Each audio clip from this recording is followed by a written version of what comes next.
Ne crois pas toutes tes pensées. Bonjour et bienvenue dans les secrets de Chronos. Je suis Thierry Doriot, ton coach en organisation et l'auteur de la méthode Chronos qui booste ta maîtrise du temps. Aujourd'hui, nous allons voir pourquoi tu ne dois pas croire toutes tes pensées. Mais avant cela, laisse-moi te dire que tu peux t'abonner à la chaîne et recevoir toutes les vidéos sur ta boîte mail. Tu trouveras à la fin de cette vidéo un cadeau que je suis heureux de t'offrir. C'est physiologique. Notre cerveau ne peut s'arrêter de penser. Même la nuit, notre activité cérébrale peut être très soutenue. Et heureusement, car sinon ça voudrait dire que nous sommes morts. Et parmi toutes ces pensées, il y en a qui sont positives et d'autres négatives. Sais-tu que 80% de nos pensées sont négatives? Et notre quotidien est directement impacté par nos pensées. Et quand on sait qu'on en a plus de 6000 par jour, il devient urgent de comprendre l'impact de nos pensées négatives sur notre humeur et sur notre motivation à gérer nos projets jusqu'au bout. Depuis plusieurs années, les progrès de l'imagerie cérébrale apportent de grandes avancées dans la compréhension des pensées humaines. Il est devenu plus accessible pour les neurosciences de déterminer à quoi une personne pense ou de quoi elle rêve. En permanente interaction, notre corps et notre mental s'influencent mutuellement de manière positive ou négative. Mais heureusement, on peut agir sur ces pensées en adoptant un état d'esprit positif. Il va de soi que cet état positif ne s'improvise pas. Il se construit petit à petit. La méthode Coué fonctionne, mais nécessite une prise de conscience qui va nous permettre de reprogrammer notre cerveau. C'est pourquoi il est impératif que tu adoptes la pensée positive. En réalité, nos idées et nos réactions à propos de tout ce qui gravite autour de nous sont basées sur la manière dont nous sommes non seulement affectés émotionnellement par ces expériences, mais également par la façon dont nous les interprétons. Voici 7 techniques pour ne plus être impacté par les pensées négatives. En 1. Change ton langage corporel. Prends un moment pour t'observer. On ne fait pas assez souvent. Es-tu affalé dans ton canapé, en train de croiser les bras et de regarder la télévision? Es-tu en train de faire la moue? As-tu les épaules qui tombent ou la tête basse? Si tu es dans ces postures, tu auras malheureusement plus de chances de penser négativement. Alors assieds-toi droit d'une manière confiante, montre-toi plus souriant et redresse-toi. Corrige ton langage corporel et tu te sentiras beaucoup mieux. En 2, parle-en. Parfois, une pensée négative se produit parce que tu as un problème. Tu ressasses et tu tournes en boucle. Tu en rêves même la nuit et cela t'obsède. Si tu as quelque chose à régler, tu devrais en parler avec quelqu'un qui a déjà eu ce type de problème et qui t'aidera à trouver une solution.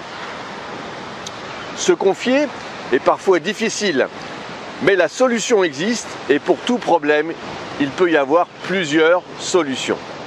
En 3, pense à te calmer. L'esprit peut facilement s'agiter et avec le monde moderne dans lequel nous vivons, il n'est pas rare d'absorber des informations anxiogènes, ne serait-ce que dans les journaux télévisés. Remets les choses en place et ne vois pas le monde pire qu'il n'est. Il suffit souvent d'1 minute d'apaisement ou de méditation, tu prends le temps de souffler et tu reprends le contrôle de ton esprit. Ainsi, tu pourras le remplir avec quelque chose d'un peu plus positif. En 4, change la teneur de tes pensées. Parfois, la pensée négative est le résultat d'une mauvaise perspective. Analyse le point de vue que tu prends sur les choses qui se passent autour de toi.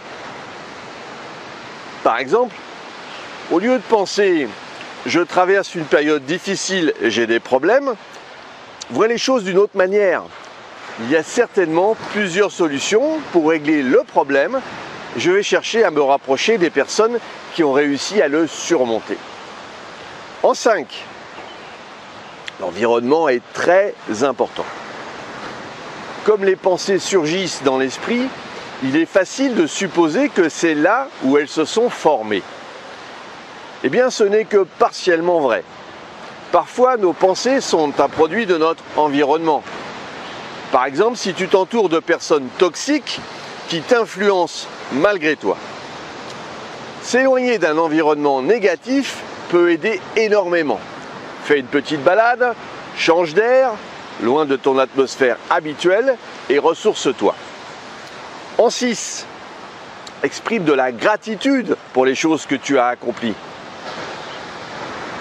Parfois, dans le quotidien, nous ne voyons plus toutes les choses qui vont bien dans notre vie. Si tel est ton cas, tu dois alors t'entraîner de nouveau à te concentrer sur ces éléments positifs. Établis la liste de tes succès, note tout ce pourquoi tu es reconnaissant, même pour des éléments insignifiants comme le fait d'être en vie chaque matin. En 7, enfin, ne prends plus rien pour acquis. Parfois, les bonnes choses de notre vie sont devant nos yeux et nous ne les voyons toujours pas. Les pensées négatives se forment sans que l'on s'en rende compte. C'est à cause de la force subconsciente de notre esprit. Reste alerte. Tu te sens déprimé ? Prends un cahier et écris tes pensées négatives. Sont-elles rationnelles ? Comment se sont-elles formées ? Essaye de répondre à ces questions et tu auras déjà parcouru la moitié du chemin.